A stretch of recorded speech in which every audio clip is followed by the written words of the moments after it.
Hi, what's up mga ka-Reyna? Kumusta na tayong lahat na nagmamahal kay Reyna? Sa video na ito, pag-uusapan natin ang mga kaabang-abang na ganap sa buhay ni Reyna. Sana ay tapusin nyo ang video na ito at sana ay nakapag-subscribe na kayo sa aking munting channel. Sana patuloy nating subaybayan ang kwento ng buhay ni Reyna. At syempre si Roda na kung saan ay naatasan na mag-alaga o alagaan si Reyna at syempre si Kalinga Prab na kung saan ay sumusubaybay sa kanila. Mga ka-Reyna, napakaraming pagbabago sa ngayon kay Reyna.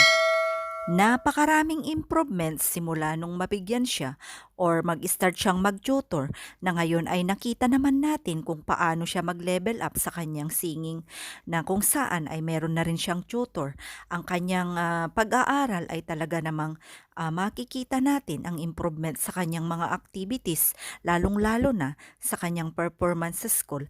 Kaya naman nakakaabang-abang talaga ang mga pangyayari at tagpo pa sa buhay ni Reyna. Sana ay nandyan tayo patuloy na nananalangin at syempre patuloy na sumusubaybay sa kwento ng kanyang buhay at sana wag tayong magsawa saan man ito dalhin or saan man ito ipalabas. Sana nandyan tayo sama-sama.